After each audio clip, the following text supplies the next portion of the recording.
በስተመጨረሻም አበጌ ከቤት ተባረረች። ሁሉም በእንባ ተራጩ፣ ሁሉም ተላቀሱ። አቶ ደረጀን በበኩሉ እንደዚህ አይነት ልጅ እንዲኖረኝ በፍጹም ፈልጌ አላቅም ነበረ። ነገር ግን በመጀመሪያ ልጄ በጣም ተፈተንኩኝ። ቆይ ምንድን ነው ማድረግ ያለብኝ? ደበደብኳት፣ ተቆጣዋት፣ መከርኳት። ምንም የሰራልኝ ነገር የለም። ቆይ ምንድን ነው ማድረግ ያለብኝ? ጥፋቴስ ምንድን ነው? አሁን እኮ እህቶቿ ላይ በጣም ጨክናለች። በእህቶቿን ልትገል ነበረ። እንዲሁም ደግሞ እሷ ያዘጋጀችው ዳጣን ለመግደል ነበረ በማለት እንግዲህ አቶ ደረጀ ሲናገር፣ ነገር ግን ወይዘሮ ማርታ በፍጹም እንደዛ አይደለም። ምክንያቱም አበጌ ፈሪ ናት። ሰውን እስከ መግደል የሚያደርስ ጭካኔ የላትም። ዳጣና እንዲሁም ደግሞ አበጌ ያወሩትን እያንዳንዱን ነገር ሰምቼ ነበረ። ከዚህ ቤት ካላስወጣውሽ እኔ አበጌ አይደለውም። ሲቀጥል ደግሞ አንቺ ብቻ ሳትሆኝ እንዲሁም ደግሞ ሰላምን መብራት ትወጣለች ስትል ሰምቻለሁ። ስለዚህ ከክፋት አይደለም፣ ነገር ግን ልትቀጣት ይገባል። እንደ አባትነትህ የሚገባትን ቅጣት ስጣት በማለት እንግዲህ ወይዘሮ ማርታ እየተናገረች ትገኛለች። በሌላ በኩል አቶ ደረጀ መድኃኒቱን መርዙን ማን እንደጨመረ በጥያቄ ሲያፋጥጣቸው ሁሉም እንግዲህ አንገታቸውን በመቀለስለስ እኔ አይደለውም፣ እኔ አላወቅም፣ እኔ መርዙ ተጨምሮ እኔን ለመግደል ሆን ብሎ የታሰበ ነው በማለት እንግዲህ አበጌል እየተናገረች ነበረ። ብርጭቆ እንዴት ነበር ያገኘች ስትባል ሳሎን ጠረጴዛ ላይ ነው ያገኘሁት፣ እሱም ደግሞ ጨምሬ ለጠጣው ነበረ። ስለዚህ አንቺን ለመግደል ሆን ብሎ የተዘጋጀ ነው በማለት ሲጠይቋት አዎ እኔን ለመግደል ነው ብላ ነበረ።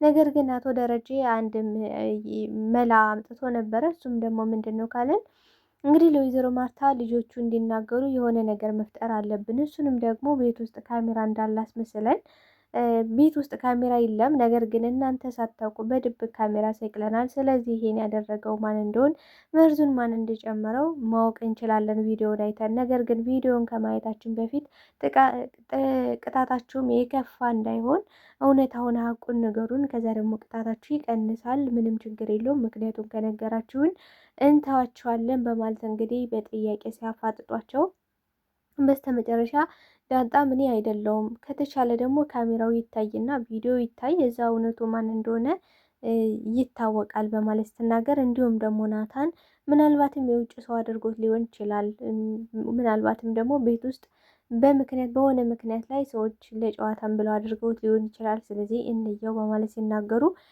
አበጌ ግን አንገቷን ደፍታ እያቀረቀረች ነበረ። እንዴት ካሜራ እዚህ ቤት ውስጥ ተደረገ? እንዴት? ለምን? የሚሉ ጥያቄዎች ነበር የጠየቀችው።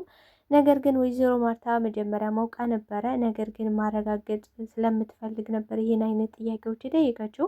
በስተ መጨረሻም አበጌ እኔ ነኝ ያደረግኩት ብላ እውነቱን ተናግራለች ማለት ነው። ሰላም ጤና ይስጥልኝ ውድና የተከበራችሁ የቻናሌ ቤተሰቦች፣ ተወዳጁን ድራማ ዳጣ ክፍል 32ን ወደ እናንተ ይዤላችሁ መጥቻለሁ። በዚህ ክፍል ላይ ብዙ ነገር ተፈጥረዋል። ቀጣይስ ምን ሊፈጠር ይችላል የሚለውን ነገር እንግዲህ የምናወራ ነው የሚሆነው። ተወዳጆች ታዲያ ቪዲዮውን ስጀምሩ ላይክ እንድታደርጉና እስከ ቪዲዮ ፍጻሜ አብራችሁ እንድትቆዩ በአክብሮት እየጋበዝኳችሁ፣ ወይዘሮ ማርታም እጅጉን በጣም ስለተጨነቀች እና ስለፈራች ተደብቃ እየሰማቻቸው ነበረ። ዳጣና እንዲሁም ደግሞ አበጌል እንግዲህ መተኛታቸውን ትተው እየተጨቃጨቁ ነበረ። እሱም ደግሞ ምንድን ነው ካለን አበጌል ከዚህ ቤት አንቺና ሰላምን አስወጣችኋለሁ ጠራርጌ በማለት ስትናገር፣ ዳጣም የይልቁንስ ብትፈሪ ይሻልሻል፣ አባትሽ ይህን ነገር ካወቀ እውነታውን ከደረሰበት አንቺን አያደርገኝ፣ ምን ሊያደርግሽ እንደሚችል በፍጹም መገመት አትችይም ስትላት፣ እሷ ግን አባቴ ነው፣ ስለ አባቴ ደግሞ ምንም የሚመለከትሽ ጉዳይ የለም፣ አባትና ልጅ የፈለገ ነገር ብንባባል አይመለከትሽም፣ አንቺ ግን እዚህ ቤት ትወጫለሽ፣ እንደገና ደግሞ ልትገይና ልትመርዢ እንደሆነ ሁሉንም ነገር አስረዳቸዋለሁ፣ ማንኛችን እንደሚታመን ታያለሽ በማለት ነበር እንግዲህ አበጌ እየተናገረቻት የነበረው። ነገር ግን ወይዘሮ ማርታ ሁሉንም ነገር ሰምታ ነበረ። እጅግ ደስ የሚለው ነገር ምናልባትም ይሄን ነገር ባሰማ ዳጣ ናት ብላ የሚል ጥርጣሬ ነበራት። እንግዲህ አቶ ደረጀ አበጌል ነው ይሄን ነገር ልታደርገው የምትችለው ብሎ ሲነግራት፣ በፍጹም አበጌል ይሄን አታደርግም ነበር ያለችው። ምናልባትም እቺ መጤ የሆነች ልጆችን ለማጥቃት ልጆችን ለማጥፋት ሊሆን ይችላል የመጣሹ በማለት እንዲሁም ዳጣ ላይ ለማላከክ ሞክራ ነበረ እሷም። ነገር ግን አቶ ደረጀ ከራሴ በላይ ከእኔም በላይ ነው የማምናት ዳጣን ነበር ያለ።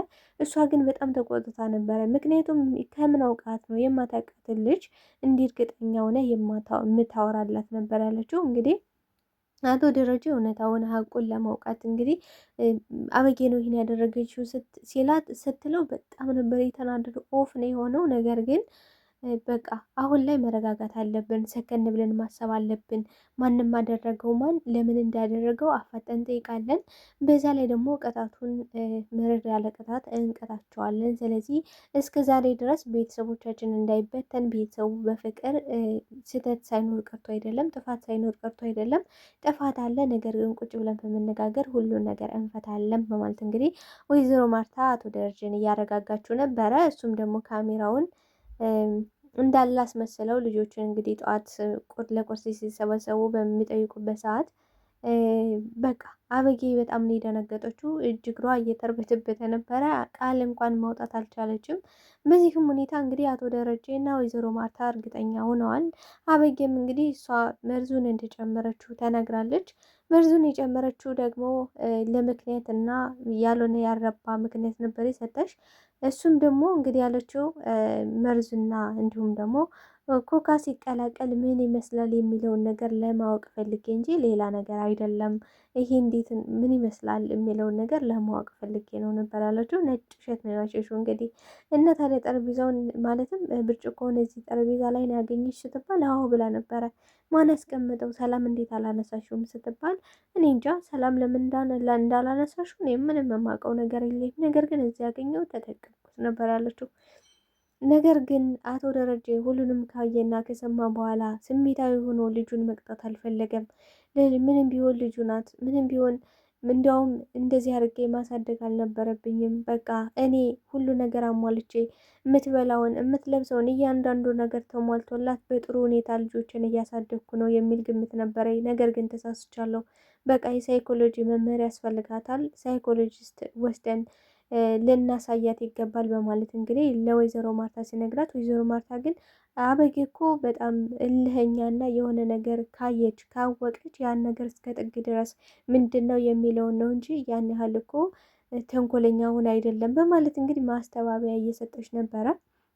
ነገር ግን አቶ ደረጀ አምርሯል። በቃ ከዚህ በላይ ምንድን ነው እንድትሆን የምትፈልጊው?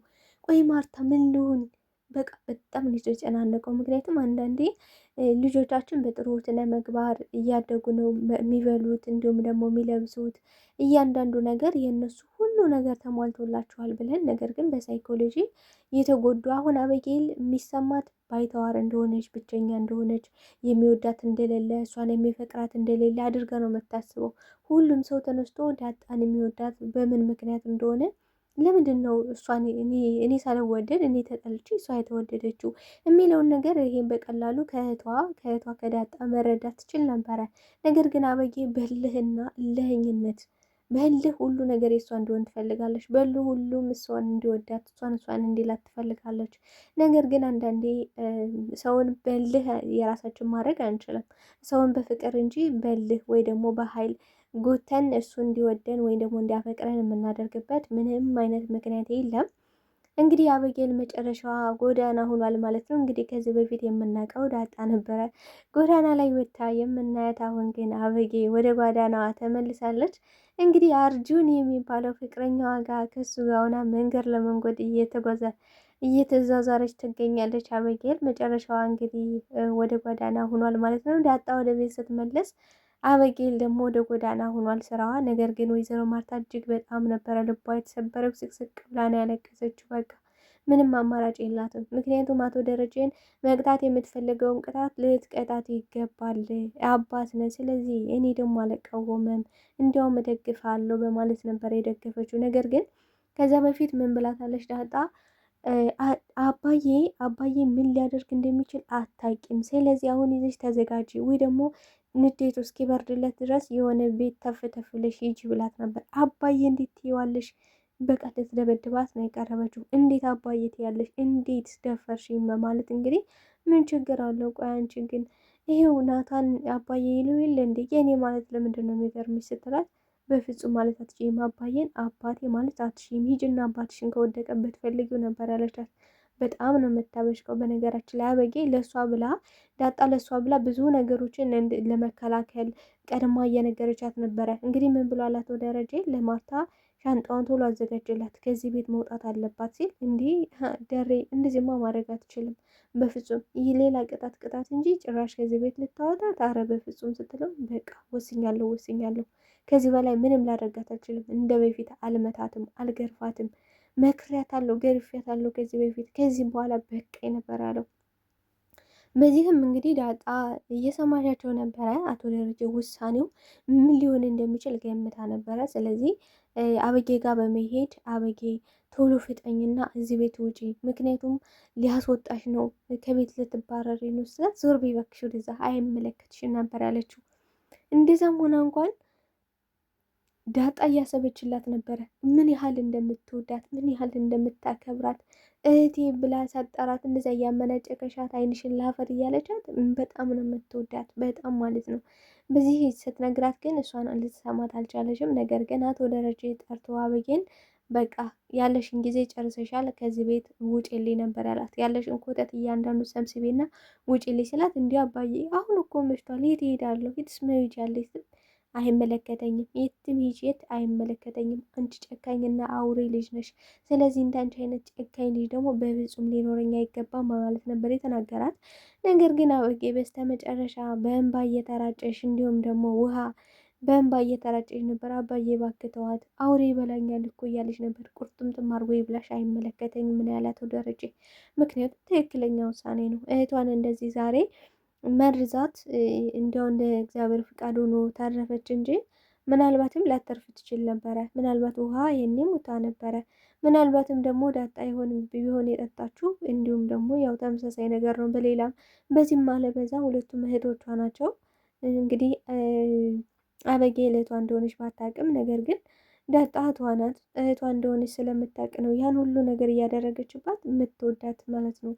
በዚህም ምክንያት እንግዲህ አበጌ በእንባ እየተራጨሽ ከቤት ወጥታለሽ። ቀጣይ እንግዲህ ወይዘሮ ማርታ አሳዝናት ሂዳ ትመጣታለሽ የሚል ግምት አለ። እውነት ለመናገር ምናልባትም አበጌ ጎዳና ላይ ከአርጁን ጋር ስትዟዟር እንግዲህ ብዙ ነገሮችን ተመራ ጎበዝ እና ታታሪ ልጅ ሆና ትመለሳለች። እናት አባቷን የምታከብር ቤተሰቦቿን የምትወድ እንዲሁም ደግሞ ሁሉንም ሰው የምታከብር እና የምትወድ ልጅ ሆና ትመለሳለች የሚል ግምት አለኝ።